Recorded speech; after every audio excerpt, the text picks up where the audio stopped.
Bonsoir mes gens.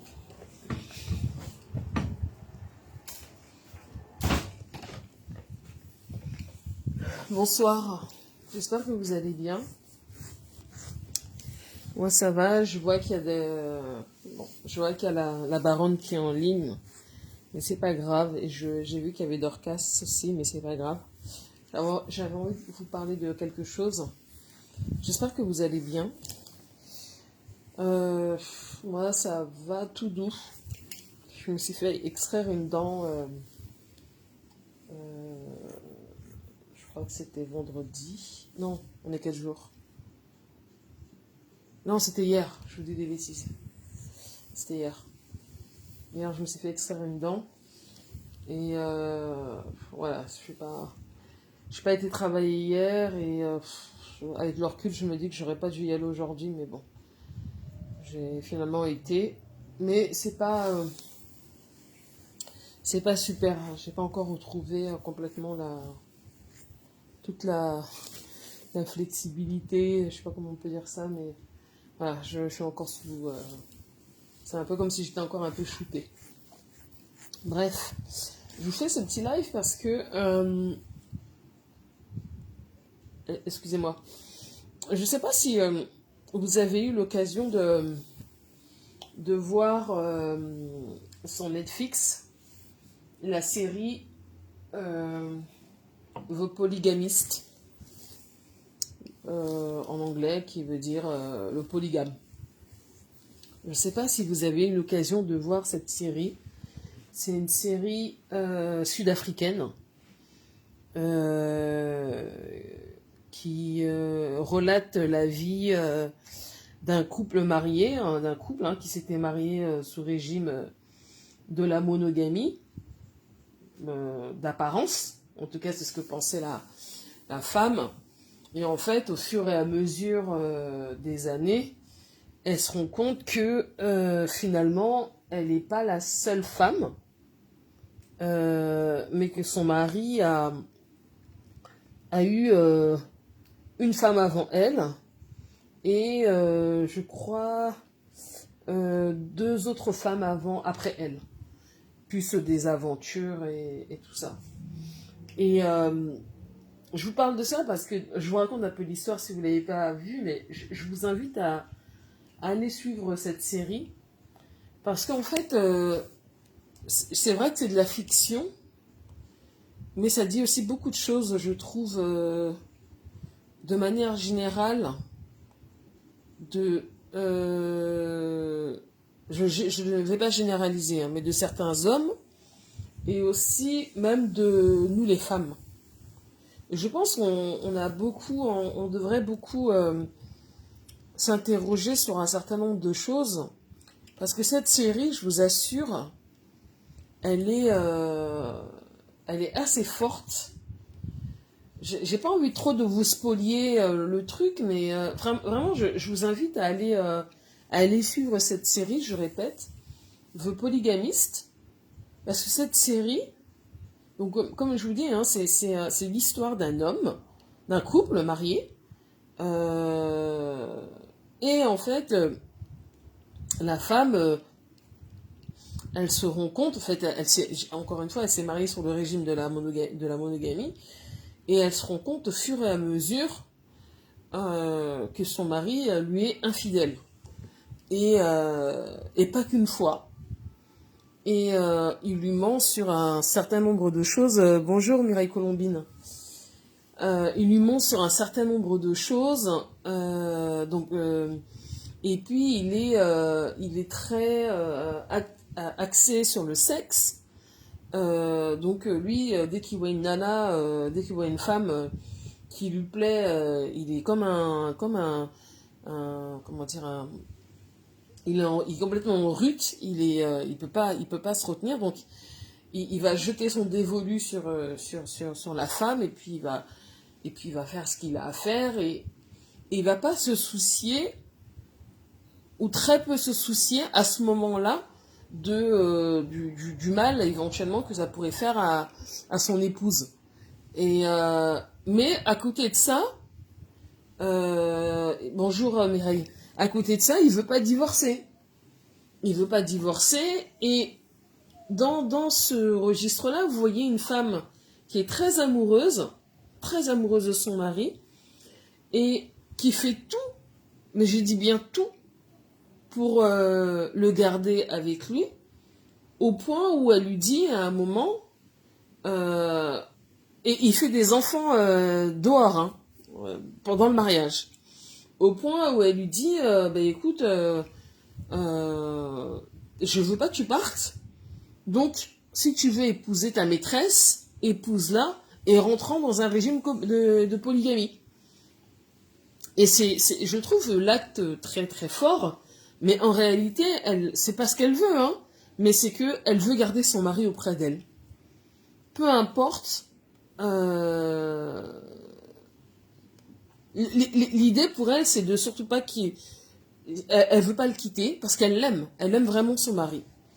Et en plus, et son mari est riche, enfin ils sont riches tous les deux, mais en réalité, elle fait une dépression. Elle est terriblement malheureuse par le fait qu'elle pensait que son mariage, c'était un mariage d'amour, et qui était basé sur la confiance. Et en fait, non. Elle se rend compte que son mari se fout de sa gueule, la trompe à tort et à travers. Mais son mari lui dit quand même qu'il l'aime. Il lui dit qu'il l'aime et qu'il veut jamais la quitter. Oui, j'ai vu, ma belle, j'ai vu. Il n'y a pas de souci, n'hésite pas. Et son mari lui dit, j'ai besoin d'avoir plusieurs femmes, j'ai besoin d'avoir pas que toi, mais je t'aime, je veux pas qu'on se sépare. Et elle est tellement amoureuse qu'elle en perd presque son amour propre, et elle accepte de faire rentrer sa rivale dans son foyer. Mais heureusement, la rivale, qui est aussi très amoureuse du mari, décline. Elle dit que non, elle préfère avoir son chez elle, rester dans le... Ange Priska, le blog. Ok. Donc elle décide de rester dans la maison que le polygame lui avait acheté. Et en fait, c'est toute une histoire comme ça qui se déroule, hein, ça se déroule sur 22 épisodes, et ça monte crescendo, et puis après on passe, donc il y a cette violence psychologique que l'homme impose à la femme, mais surtout que la femme, elle accepte parce qu'elle se sent diminuée émotionnellement. Elle est probablement en dépression, elle fait même une dépression. Et en plus, elle a des enfants, des grands-enfants. Elle est aussi, elle est diminuée parce qu'elle a une fille, elle a une grande fille, et elle se dit, et elle sait, d'ailleurs sa fille lui dit, mais maman, est-ce que si un homme me faisait subir ce que papa te fait subir, est-ce que tu l'accepterais ? Et elle reste figée comme ça, et en fait, elle sait que, évidemment, que si un homme devait faire subir ça à sa fille, elle en serait malade. Mais elle n'arrive pas à se séparer de son mari. Et elle fait des trucs de dingue, mes gens.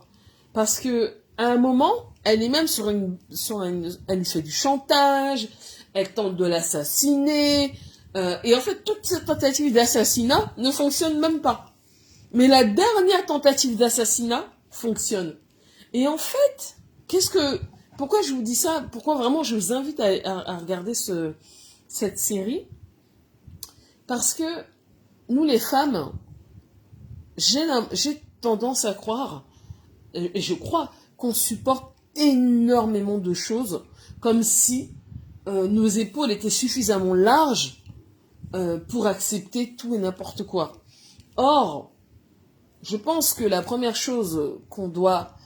moi, je dis toujours qu'avant d'aimer les autres, on doit s'aimer soi-même. Donc, si vous rencontrez un homme,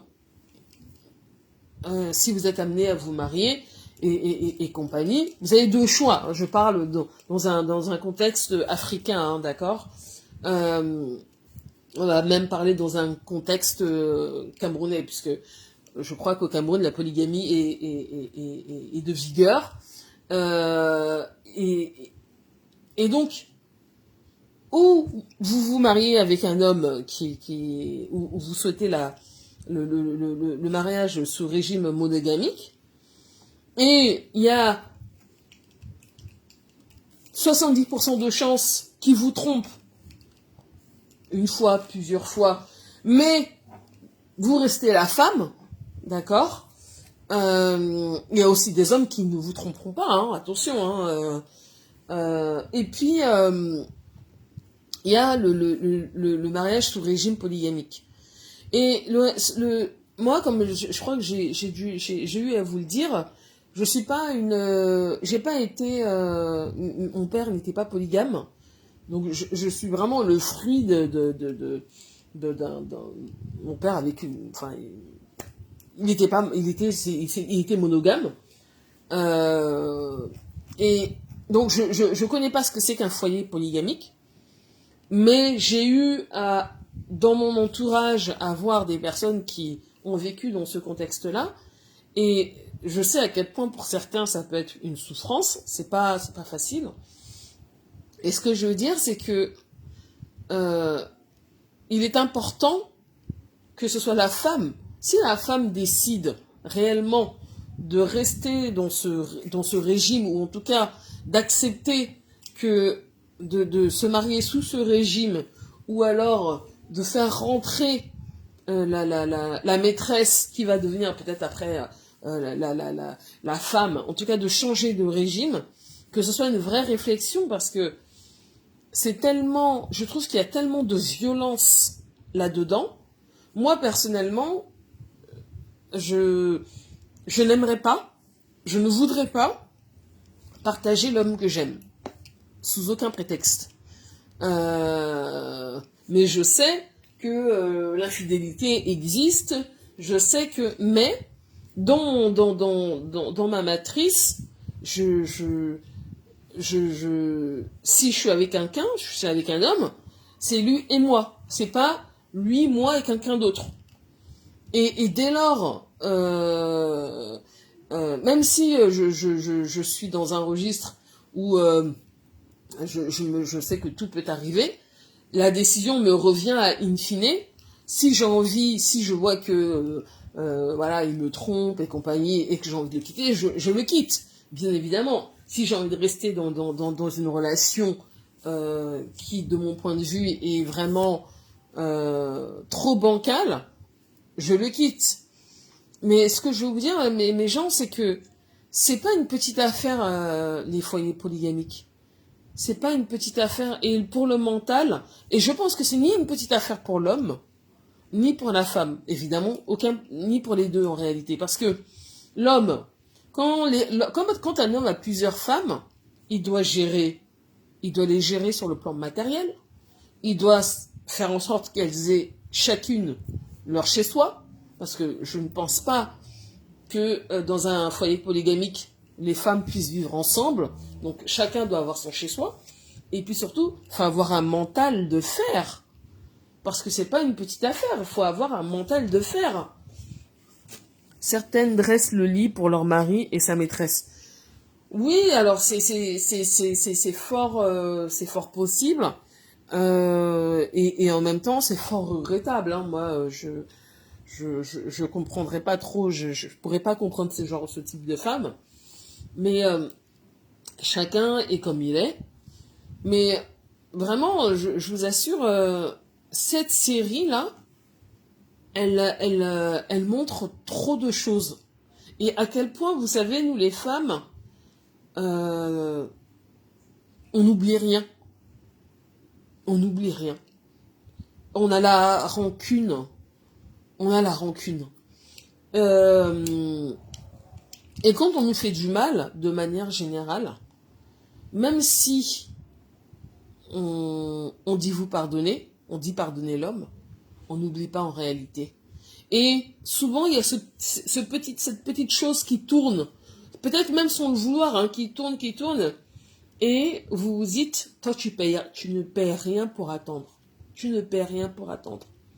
Et croyez-moi que une femme qui pleure pour son mari, parce que son mari l'aurait trompée, ou en tout cas elle aurait été vraiment aurait été fort désagréable sur le plan psychologique, parce qu'à un moment dans la série il y a cette violence psychologique, mais ensuite il se transforme un peu en monstre, il devient violent vis-à-vis de ces femmes en fait, et mais vraiment une violence qui n'a pas de nom, au point où vraiment elle tente à plusieurs reprises de l'assassiner. Et dans cette série, je me dis que en réalité, si certes c'est de la fiction, mais ça peut tout à fait arriver dans la vraie vie. Il est important que même si l'homme trompe sa femme, qu'il le fasse, de mon point de vue, dans la plus grande discrétion. Une femme humiliée, c'est jamais bon. Parce que vous savez pas ce qu'elle rumine et qu'est-ce qu'il y a dans sa tête. Et le jour où elle décide, quand une femme décide de faire du mal à un homme, honnêtement, c'est pas pour lui faire du bien, c'est in fine pour le killam. C'est pour lui faire vraiment, vraiment, vraiment du mal. Donc, et ça m'emmerde un peu même de vous spolier ce truc, mais dans la série, à la fin, elle fait quelque chose on comprend qu'elle fait quelque chose d'extrêmement grave à l'encontre de son mari. Et son mari qui décède à la fin lui demande pardon pour tout le mal qu'il lui a fait. Et malgré le fait qu'il lui demande pardon, on comprend que elle n'a rien oublié. Et pourtant, dans les derniers moments de sa vie, elle a tenté, parce qu'elle restait sa femme sur le plan légitime, de s'occuper de lui. Et il lui a demandé pardon. Mais à la fin, vous comprenez qu'en fait, elle avait trop de ressentiment vis-à-vis de son mari. Parce qu'il lui avait fait énormément de mal. Et donc, ce que je veux vous dire, c'est que franchement, dans la vie, apprenez à vous choisir. Apprenez à vous choisir. Quand vous sentez que ça va plus dans une relation, je sais qu'il y a beaucoup de femmes et même beaucoup d'hommes qui restent pour des raisons matérielles, pour des raisons, il y a les enfants, il y a plein de raisons qui font que souvent les couples ne souhaitent pas se séparer définitivement, mais dans le fond, ils sont pas heureux. Ils sont pas heureux, et vous savez, on n'a qu'une seule vie.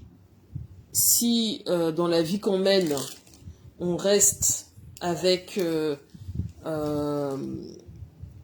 du ressentiment pour quelqu'un, pour une personne, on est malheureux dans la relation, c'est compliqué.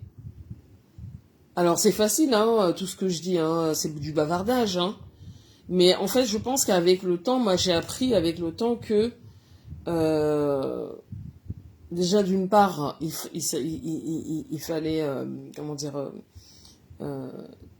tirer sa révérence, en fait, en gros, tourner la page, fermer le livre, et pour mieux avancer, en fait. Pour mieux avancer, les hommes et les femmes, c'est très compliqué pour un homme et une femme de vivre ensemble sur le quotidien. C'est pas quelque chose de facile. C'est pour ça on parle de deux personnalités, deux êtres, deux sexes qui sont totalement différents. Il faut vivre avec les humeurs de l'un, les humeurs de l'autre, et les habitudes de l'un et de l'autre, les habitudes alimentaires, les habitudes, toutes les habitudes que vous connaissez, que vous savez tout ce qu'on connaît quand on vit en couple. Donc, c'est pas facile. Et c'est déjà même pas facile, même de vivre avec nos enfants, de manière générale. L'humain, quand certes, nos parents prennent soin de nous, mais l'humain reste quand même assez individuel. On reste quand même assez individualiste.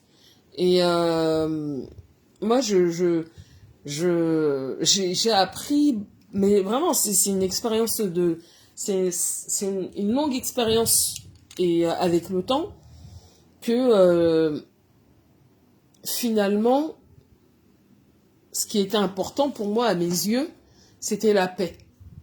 Et ça, c'est un truc que je me rends compte vraiment, plus le temps passe, et plus je me rends compte que j'ai besoin de paix.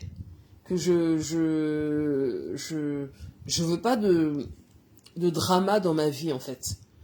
J'en ai déjà vécu, et donc j'en veux plus. Et si finalement,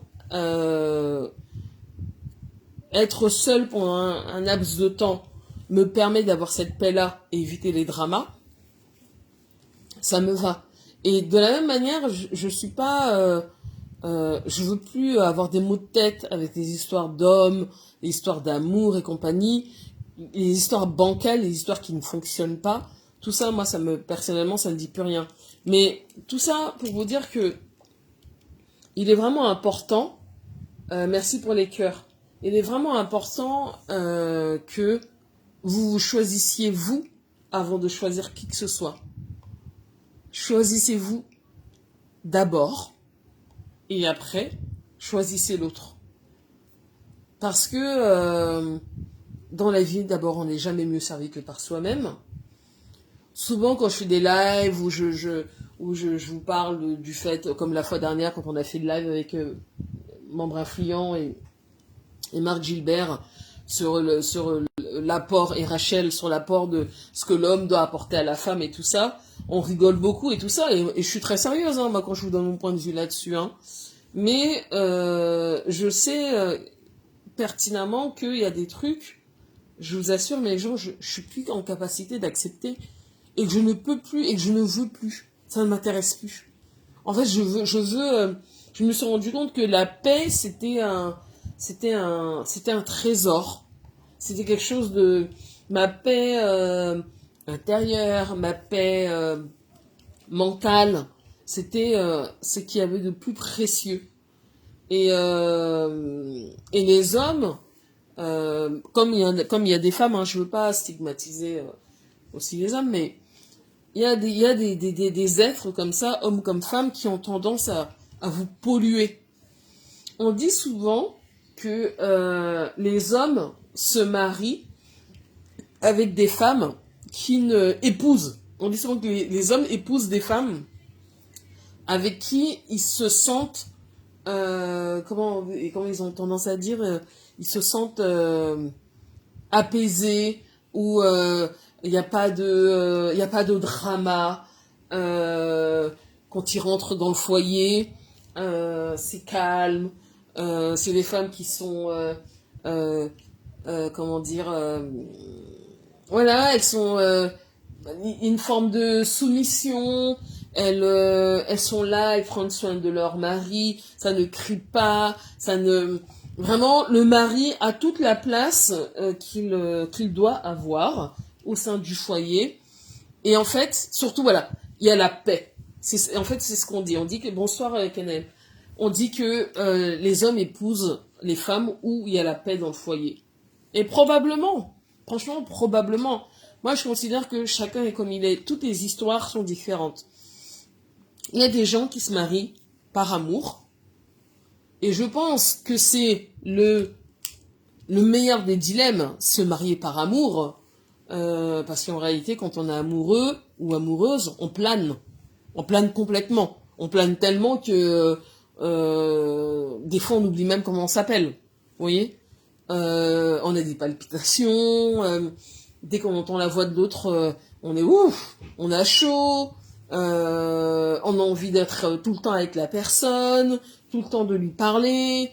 Il y a des gens qui se marient par pur intérêt. financier, parce qu'il considère que être avec cette personne-là, ben, c'est un bon deal pour moi, parce que financièrement, il peut ou elle peut m'apporter quelque chose sur le plan matériel. Il y a des gens qui se marient sans amour et qui apprennent à s'aimer, en tout cas à se respecter, parce que dans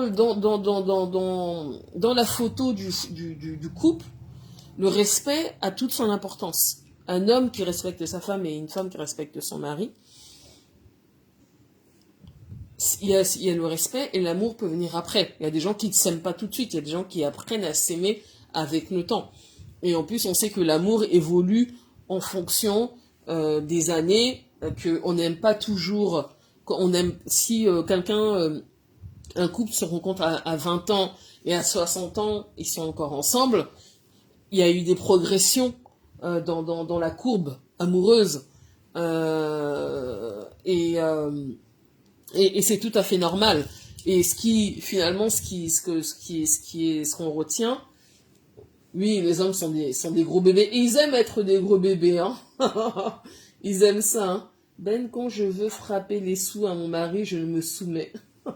Ok. Les hommes adorent les femmes soumises. Oui, ils aiment beaucoup, en tout cas, une partie aime les femmes soumises. Moi, je fais partie plutôt de la gente féminine où mes rapports avec les hommes ont été souvent conflictuels. Ont été souvent... il y a eu quelques fois, pour certains, ont voulu avoir une forme de domination à mon égard. Et c'était fait très subtilement. Et quand ça a été dans ce type de configuration, moi qui suis une fausse calme, parce que je suis une fausse calme, je suis calme, et en même temps, dès que... Là, je le suis beaucoup plus maintenant avec les années, mais avant, c'était vraiment tu me fais, je te fais. Maintenant, c'est tu me fais, je te regarde, je vois ce que je peux tolérer et ce que je peux pas tolérer, chacun fait son chemin. Mais de toute manière, de manière générale, l'amour, c'est la courbe de l'amour, c'est une forme de up and down. Il y a des gens qui vont vous dire qu'ils s'aiment plus à 60 ans qu'ils se sont aimés à 20 ans. À 20 ans, ils étaient forcément dans un amour passion, et à 60 ans, ils sont plutôt dans un amour amoureux, amical, fraternité. Et puis surtout, il y a l'habitude qui s'est installée. Donc, mais avant d'entamer une quelconque relation, choisissez-vous, vous d'abord. Estimez vous, et surtout, sachez ce que vous voulez. Sachez ce que vous attendez de l'autre. Et même, sachez ce que vous attendez de vous. Parce que si vous ne savez pas ce que vous attendez de vous, ça va être compliqué de rentrer dans une relation. Il est important de savoir ce que vous attendez de vous et de l'autre. Et ce que vous acceptez, et ce que vous ne pouvez pas accepter. C'est fondamental parce que ça va vous donner, ça va régir votre relation sur la durée. Ce que j'acceptais, ce que je tolérais, ou ce à quoi je pouvais fermer les yeux quand j'avais 20 ans, 30 ans, c'est quelque chose qu'aujourd'hui, il m'est impossible de faire. Mais je regrette pas. Globalement, je suis pas quelqu'un qui regrette de manière générale. Je regrette pas mon parcours amoureux, il a été ce qu'il a été. De temps en temps, c'était bien, de temps en temps, c'était chaotique. Mais de manière générale, je dois dire que j'ai souvent aimé mes partenaires. Différemment, de différentes manières. profondément, un peu moins profondément, mais il y a toujours eu de l'amour. Hein. Moi, je suis pas trop quelqu'un qui est en capacité, ça m'est déjà arrivé, hein, attention, mais qui est en capacité d'avoir des rapports physiques avec quelqu'un que je n'aime pas. Ça m'est déjà arrivé, mais c'est pas ce que je préfère. Pour être tout à fait honnête, je préfère si je dois avoir des rapports physiques avec quelqu'un, je préfère de loin que ce soit quelqu'un qui me fasse quelque chose dans le cœur. Mais ça n'a pas toujours été, c'est arrivé que, voilà, vous connaissez, hein, les one-shot, vous allez à une soirée, ça se passe bien, voilà, blablabla, et puis hop, et pareil, vous voyagez, blablabla, hop, et ni vu ni connu. Voilà, ça nous est arrivé plus ou moins, je crois, à toutes et à tous. Mais c'est pas mon modèle de relation. J'ai pas, en réalité, ça me dit rien. Je préfère être dans un truc où c'est cadré, où je sais que, voilà, telle personne, lui et moi, on est là. On va aller dans cette direction-là. Et puis, dès que je vois que finalement, ça donne pas, ça fonctionne pas, alors tu dis, je t'assure, il faut être dans le game. Ils veulent jouer, nous allons jouer. Ben, tu vois, moi je trouve qu'à un moment donné, c'est plus un jeu en fait. Surtout quand on passe un certain âge, il n'y a plus de game. Tu vois, Mireille, on est plutôt dans un truc où tu te dis que, voilà, moi personnellement, je suis plus, ça me dit pas de gamer. Je pouvais gamer quand j'avais 30 ans. Là, non. Parce que je sais, désolé si je zozote un peu, c'est à cause de mon extraction dedans. Je sais ce que je veux et je sais ce que je ne veux pas. Donc, gamer, je suis pas là pour gamer. Je suis là pour, il y a un truc, il y a une, comment dire, la relation. Je vais, si je me sens entraînée, j'y vais. Si je sens que ça ne m'entraîne pas, je recule. C'est aussi simple que ça. Faut pas trop et puis j'essaie pas trop d'analyser non plus les gens parce que j'ai fait ça pendant longtemps et en fait ça m'a plus épuisé qu'autre chose. Donc moi j'analyse plus personne. Si je vois que si la personne je sens que c'est une personne bienveillante, que je me sens comment dire en français, que je me sente j'emploie ce mot-là, mais c'est pas le bon, mais optimiser, si je sens que je sens que on va chacun dans la direction que je vois que la personne est comment vous dire oh, je vais trouver mes mots, mais que je sens qu'elle est elle prend des initiatives, en tout cas que je vois qu'il y a un intérêt, mais un intérêt, vous savez, l'intérêt c'est pas que la personne te dit que tu lui plais, non, l'intérêt se fait par des actes, c'est pas juste le bavardage, voilà, l'intérêt ça se fait par des actes, et quand il y a des actes, vous pouvez mieux lire une personne, quand il n'y a pas d'actes, c'est compliqué de lire la personne. Vous pouvez vous dire, oui, bon, elle m'aime bien, elle m'a dit ça, mais ce sont que des mots. Les mots, c'est des mots.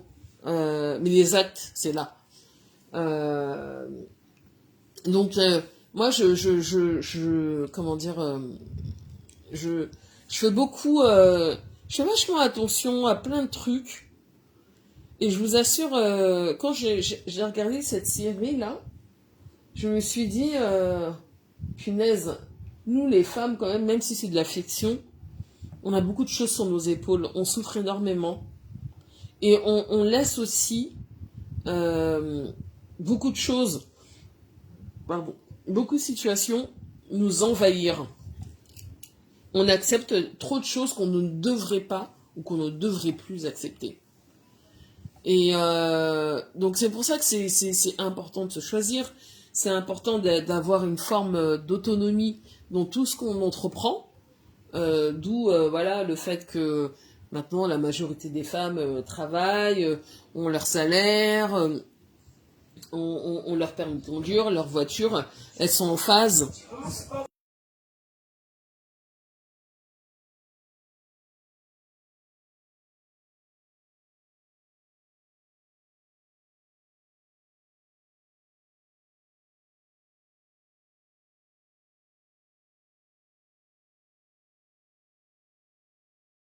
Excusez-moi. Et ouais, donc je pense que tous ces... C'est prévu dans combien de temps?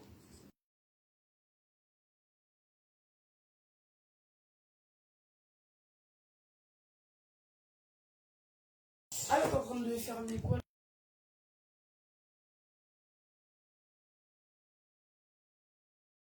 Excusez-moi. Donc, ouais, c'est très important de, de penser d'abord à vous, mes gens. Souvent, une fois, j'écoutais une émission, un podcast, et dans un couple, on posait la question à un couple, quelle est la personne la plus importante pour vous? Et c'est un couple, hein.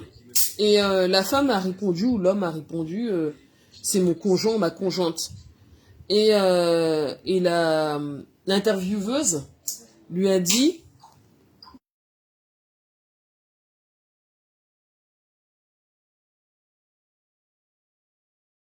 et l'intervieweuse lui a répondu, mais je comprends pas, les personnes les plus importantes, ce sont pas vos enfants.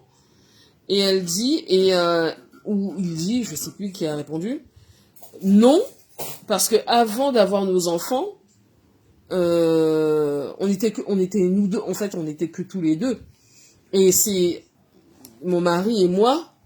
Ensuite, on a fondé une famille et tout ça. Mais pour moi, si le couple ne fonctionne pas, notre famille ne peut pas fonctionner. Donc avec nos enfants. Et c'était une réponse intéressante parce que c'est vrai qu'on a tendance à souvent dire que c'est nos enfants d'abord avant nos partenaires. Et c'était une autre façon je trouve, une autre façon de voir les choses, en tout cas sous un autre prisme. Je trouvais ça intéressant. Donc, rappelez-vous juste que la vie, c'est pas facile. Ça, voilà, je veux pas vous faire un dessin là-dessus. Mais que quelle que soit la situation dans laquelle vous êtes, si vous êtes célibataire, et que vous rencontrez un homme, avant de rentrer dans une relation, posez-vous les bonnes questions. Qu'est-ce que je veux? Qu'est-ce que j'attends d'un homme? Et qu'est-ce que j'attends de la vie, en fait? Et en fait, quand vous posez les bonnes questions et que vous êtes capable de répondre à ces questions-là, quand vous rencontrez une personne, vous voyez par son attitude si finalement elle répond à vos interrogations, à vos questions, auxquelles vous-même vous avez répondu, ou si elle ne le fait pas. Si elle le fait, très bien. J'ai presque envie de vous dire foncez. Après, bon, il y a l'aspect physique et tout ça, mais foncez. Si elle ne répond pas à ces interrogations-là, auxquelles vous avez pu répondre, mais que finalement vous voyez que ça ne le fait pas, ne foncez pas. Ne vous mettez pas avec quelqu'un juste parce que vous sentez seul, vous voulez pas rester, vous ne souhaitez pas rester seul, vous souhaitez être dans une relation, non. Je pense que s'il est vrai que deux personnes qui vivent ensemble vivent plus longtemps, ça a été prouvé apparemment, mais c'est aussi important, j'imagine que les deux personnes qui vivent ensemble et qui vivent plus longtemps sont dans une bonne dynamique, dans une bonne harmonie. Parce que si c'est vivre avec quelqu'un qui vous emmerde, qui vous fait chier et qui vous pompe toute votre énergie, ça ne sert strictement à rien. Donc il faut pas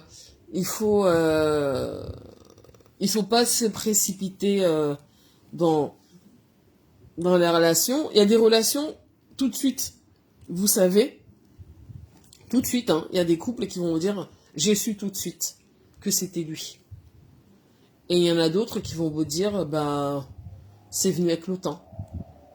Et puis des fois, vous rencontrez quelqu'un, vous pensez que c'est la bonne personne, vous le pensez vraiment fermement, jusque dans votre chair, et en fait, vous vous rendez compte que non.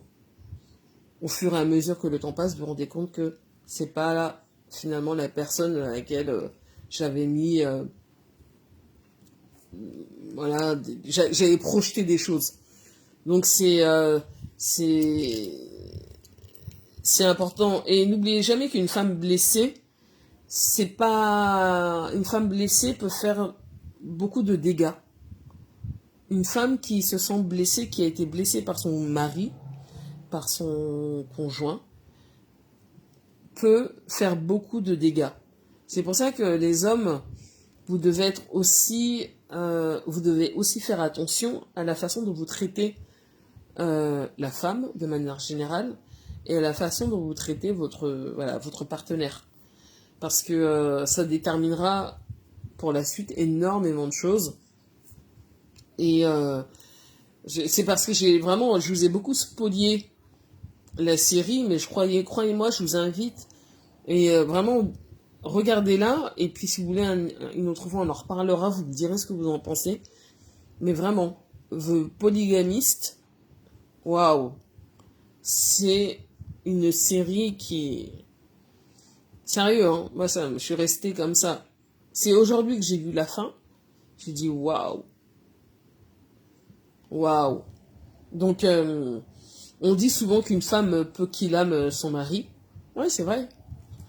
Un homme peut qu'il âme son mari, il peut qu'il âme sa femme par la violence. Parce qu'il peut la taper, bref. Mais une femme peut le faire beaucoup plus subtilement. Beaucoup plus subtilement, avec des armes dont vous n'imaginez même, dont j'imagine que certains hommes n'imaginent même pas. Alors vous allez me dire, là c'est de la fiction, je vais pas vous dire comment il est mort, mais je vous assure, même à votre pire ennemi, vous voudriez pas le faire en fait. Donc regardez cette série, je répète, c'est vos Polygamist, une série sud-africaine, et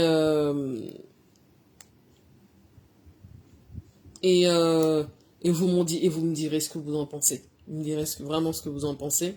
Moi personnellement, j'ai bien aimé. Donc voilà mes gens, ce soir il y a le match France-Sénégal. J'ai écouté la sortie de Sonko, où il a espéré, donc l'ancien Premier ministre sénégalais, où il a espéré que le Sénégal gagne, où il pense que le Sénégal va gagner, mais il a dit cette phrase qui est très révélatrice, où il a dit de toute manière, c'est l'Afrique qui joue contre l'Afrique, donc le Sénégal contre l'équipe de France, c'est l'Afrique qui joue contre l'Afrique. Ça fait le tour des réseaux sociaux. C'est assez drôle, vu la tête des journalistes qui l'interviewaient. Donc voilà, on va regarder ce match-là. Enfin, moi, je sais pas où ça va passer, mais on va regarder tranquillement. Et puis, on va se quitter.